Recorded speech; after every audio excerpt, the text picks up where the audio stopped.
Monsieur de Vichères, vous êtes juge d'instruction. Alors, un juge d'instruction, c'est pas un juge tout à fait comme d'autres, c'est un juge qui ne juge pas. Qu'est-ce que ça veut dire? En effet, c'est la caractéristique particulière du juge d'instruction qui a pour rôle essentiel et principal de coordonner une enquête pénale. Ça ne veut pas dire qu'on ne prend jamais de décision. Il y aura des décisions qui pourront être prises en matière de détention préventive ou des décisions dans le cadre de la procédure, des demandes de devoirs, d'enquête par exemple, qui peuvent être formulées par les parties ou des choses comme ça. Mais on n'est pas là effectivement pour juger, condamner ou acquitter une personne. Ça c'est le rôle du tribunal ou éventuellement de la cour d'assises. Votre travail, c'est donc de faire des enquêtes. Comment ça se passe une enquête? Qu'est-ce que ça peut être comme voilà, travail? donc les dossiers arrivent chez nous par deux canaux, je dirais. Le premier, c'est le procureur du roi qui va saisir le juge d'instruction pour faire l'enquête. En réalité, on a un rôle un petit peu similaire au niveau de l'enquête, puisque c'est faire entendre des témoins, c'est recourir à des experts, etc. Mais certains actes ne peuvent être faits que par un juge d'instruction. Je pense notamment aux écoutes téléphoniques, par exemple. Et donc le procureur va saisir le juge d'instruction pour certaines enquêtes. L'autre possibilité pour saisir un juge d'instruction, c'est une personne physique, en particulier, une personne morale, une société par exemple, qui peut saisir un juge d'instruction directement, et alors, à ce moment-là, le juge d'instruction peut enquêter également. Mais le juge d'instruction n'enquêtera jamais d'initiative, seul, sans avoir été saisi, soit par le procureur du roi, soit par une partie qui se constitue partie civile.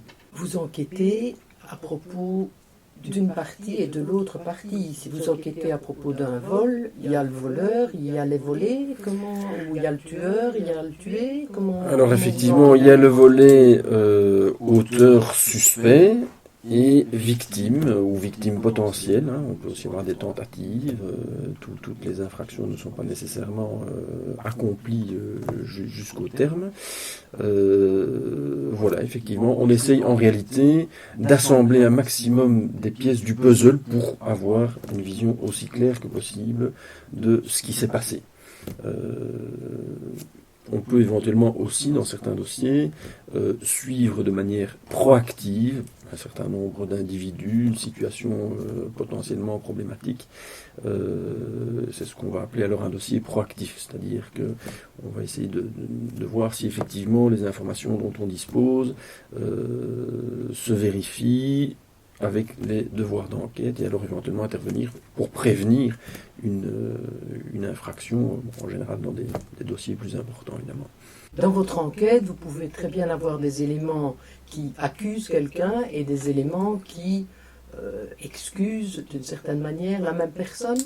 Voilà, alors en effet, traditionnellement, on le dit, c'est très très important parce que c'est une caractéristique essentielle du juge d'instruction, nous enquêtons à charge et à décharge.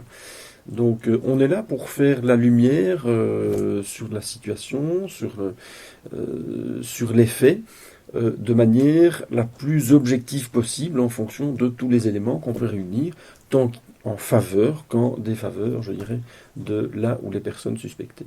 Et quand votre instruction est finie, vous avez un avis? Alors, le juge d'instruction n'a pas d'avis à émettre. Bon, il peut avoir un avis personnel, mais il se gardera bien entendu de le formuler.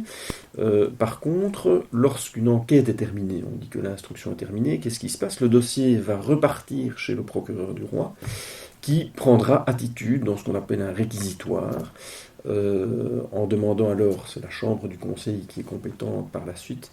Si vous voulez, la chambre du conseil, c'est un peu une gare de triage, et elle décidera alors de renvoyer le dossier devant le tribunal pour juger la personne, ou les personnes, les suspects, ou pourra décider d'un non-lieu, c'est-à-dire qu'on estime qu'il n'y a pas assez d'éléments pour poursuivre les suspects, ou que les suspects, le ou les suspects ne sont pas identifiés, ça arrive, il y a des enquêtes dans lesquelles on ne parvient pas à identifier le ou les auteurs des faits. On dit parfois, en tout cas moi j'ai entendu dire chez des jeunes, que le juge d'instruction c'est celui qui met en prison. Alors c'est effectivement une autre spécificité. à côté de tout le volet enquête, le juge d'instruction est en état actuel le seul qui peut placer une personne en détention préventive. En Belgique, nous sommes les seuls effectivement à pouvoir le faire. Ça se fait sur demande du parquet qui saisit le juge d'instruction en demandant la délivrance d'un mandat d'arrêt. Alors attention, il ne faut pas confondre, on parle bien ici de détention préventive, c'est pas du tout pour punir la personne, la loi ne le permet pas d'ailleurs, c'est pas notre rôle, ça n'est pas notre fonction, mais parce que, en vertu d'un critère général et de 4 critères subsidiaires, mais je ne vais pas rentrer dans les détails ici qui sont un peu techniques, mais on estime qu'il est absolument nécessaire, grosso modo, de placer la personne en détention parce que les risques qu'elle recommence, etc., soient vraiment trop élevés, où il y a des risques très importants au niveau de l'enquête, de fuite ou de collusion avec d'autres auteurs possibles. Voilà, mais donc c'est bien une détention à caractère préventif, qui n'a rien à voir avec la peine qui sera éventuellement infligée ultérieurement ou pas. Et donc cette détention, elle est contrôlée et validée ou pas à intervalles réguliers ensuite par la chambre du conseil. La première fois, ça doit se faire dans les 5 jours au plus tard du mandat d'arrêt. Donc vous avez finalement beaucoup de pouvoir, si vous pouvez. Alors, notamment arrêter quelqu'un. Le juge d'instruction est un personnage qui a effectivement des pouvoirs très importants, que ce soit en termes d'enquête ou que ce soit en termes d'éventuelle mise en détention. Maintenant, ce pouvoir est évidemment, et c'est tout à fait normal, mais il faut bien le garder à l'esprit, limité aux dossiers et aux faits dans le cadre desquels on est saisi. En dehors de ça, nous sommes comme n'importe qui. Il n'est évidemment pas question que dans le cas d'un dossier, je demande discrètement un réquisitoire bancaire sur vous pour voir ce que vous avez sur vos comptes ou sur ma compagne. C'est vraiment quelque chose qui ne... Voilà, donc ce sont des pouvoirs très importants, mais qui sont bien balisés par la loi aussi, naturellement, mais qui se limitent à la sphère des faits qui nous sont soumis.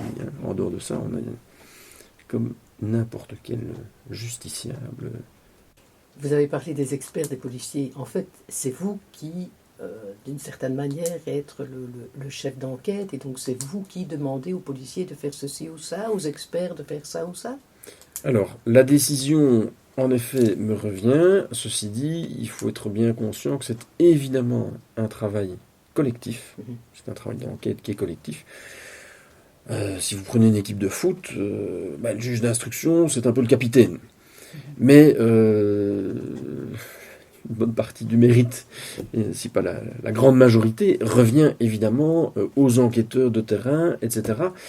On est là pour coordonner, canaliser, décider, accepter de faire quelque chose ou au contraire le refuser. On est quand même, il faut le rappeler aussi, le garant, je dirais, de la proportionnalité entre les mesures qu'on met en œuvre et le respect de la vie privée. C'est un élément qu'il ne faut pas sous-estimer.